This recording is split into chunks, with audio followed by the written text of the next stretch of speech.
Makar Sankranti almost 14 तारीख की होती है, 14 जनवरी की।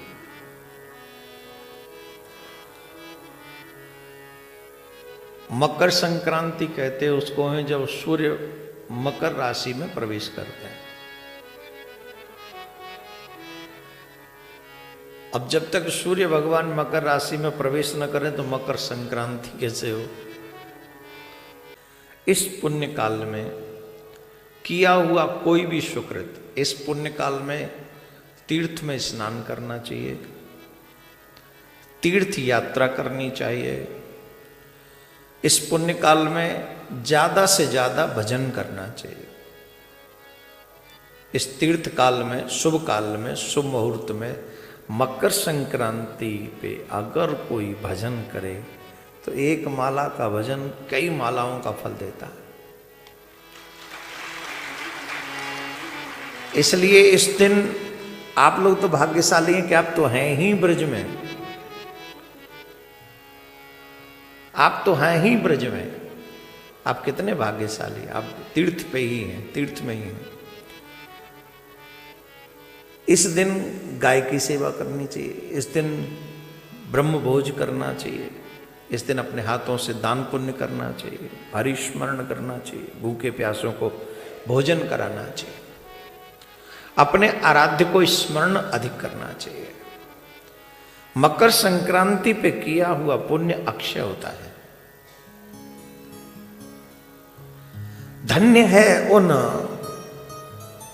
ब्रह्मवेता ब्राह्मणों को जिन्होंने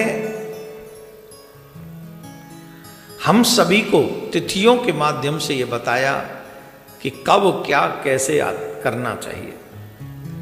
एक समय की बात है, ये उस समय की बात है जिस समय हम लोग आजाद नहीं थे, गुलाम थे। हमारा मुल्क, हमारा देश गुलाम था। उस समय गंगा के तट पर बहुत ऐसे ही उत्सव था। आप समझो मकर संक्रांति, उदाहरण फॉर एग्जाम्पल दे रहा हूं मैं आपको। मकर संक्रांति थी तो प्रयागराज में संगम में उस समय बहुत बड़ी भारी संख्या में लोग एकत्रित थे। तो उस समय एक अंग्रेज दुभाषिया के साथ, दुभाषिया मतलब जिसे दोनों भाषा आती थी, अंग्रेजी और हिंदी, उसके साथ में वो व्यक्ति वहां पहुंचा और उस व्यक्ति ने पूछा, अंग्रेज ने पूछा कि इतनी भारी संख्या में ये लोग यहां इकट्ठे कैसे हुए आज। तो उस व्यक्ति ने कहा, लगता है इनका कोई विशेष त्योहार होगा इसलिए गंगा स्नान करने आए। अंग्रेज ने कहा गंगा तो, वो उसने कहा गंगा स्नान करने आए। बोले गंगा तो हर दिन यही है, आज ये लोग इतनी बड़ी संख्या में यहां स्नान करने कैसे आए। तो उस व्यक्ति ने भी पूछा, क्योंकि उस समय भी जो पढ़े लिखे लोग ज्यादा थे, वो आप तो आज भी देख ले, जितने ज्यादा जो लोग पढ़ जाते वो सबसे पहले धर्म क्रिया इत्यादि से दूर भागते, उन्हें ज्यादा नॉलेज होती नहीं, धर्म के विषय में ज्यादा जानते नहीं, तिथि वार उत्सव उन्हें पता नहीं। तो उन्होंने किसी से पूछा, बोले भाई एक बात बताओ, आज ऐसा कौन सा दिन है जिसके लिए तुम सब इकट्ठा हो गए।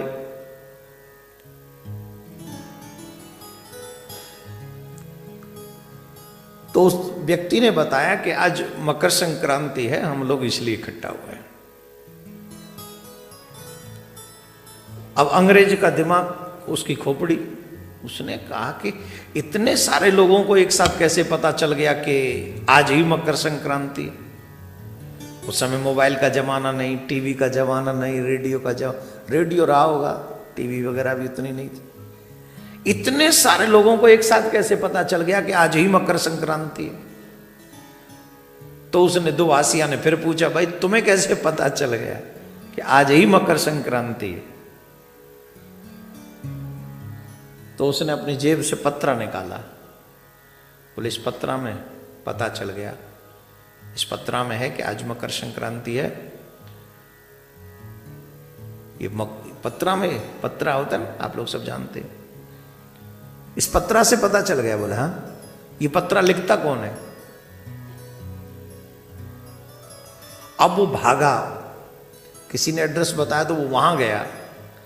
अब वहां जब पहुंचा तो वो एक झोंपड़ी सी में, झोंपड़ी है, अंधेरा है, झोंपड़ी है, तेल से दीपक जला रखा है, तन ढकने के लिए बहुत ज्यादा कपड़े भी नहीं है, एक गमछे में गमछा पहना हुआ है, यज्ञोपवीत कंधे पे पड़ा हुआ है, शिखा बंधी हुई है, माथे पे तिलक लगा हुआ है। और वो व्यक्ति एक गरीब ब्राह्मण की झोंपड़ी में गरीब ब्राह्मण की झोंपड़ी है और वहां गरीब ब्राह्मण बैठकर पत्र लिख रहा है। वहीं बैठे बैठे उस अंग्रेज ने इंग्लैंड के लिए पत्र लिखा कि हम लोग इस देश को तब तक गुलाम नहीं बना सकते जब तक एक भी ब्राह्मण इस जगह पर जिंदा रहेगा। अरे महाराज, जिस ब्राह्मण के तन ढकने के लिए कपड़े नहीं है, सिर्फ गमछा में बैठा है, उसके एक इशारे पे लाखों व्यक्ति तो मैंने वहां देख लिए गंगा के तट पे, जिसमें थोड़ी बुद्धि होगी, जो विवेक का इस्तेमाल करेगा, जो अपन जैसा स्टाइल रखेगा, कथा करेगा, उसके लाखों नहीं महाराज, उसके तो करोड़ों लोगों को वो जहां चाहेगा बुला लेगा। उसने लिखा कि अगर इस देश को गुलाम करना है तो ब्राह्मणों का जड़मूलेन नाश करना पड़ेगा। जब तक ब्राह्मण रहेंगे देश सदा के लिए गुलाम नहीं रह सकता। और धन्य है उन ऋषि मुनि परंपरा को, जिस ऋषि मुनि परंपरा ने हम सबको जोड़ के रखा हुआ है, तीज के नाम पर, त्योहार के नाम पर, उत्सवों के नाम पर। और जितने उत्सव हमारे यहाँ होते हैं, विश्व में कोई संस्कृति ऐसी नहीं है जहां ऐसे उत्सव होते हो। तो सबसे पहले हैप्पी मकर संक्रांति आप सबको।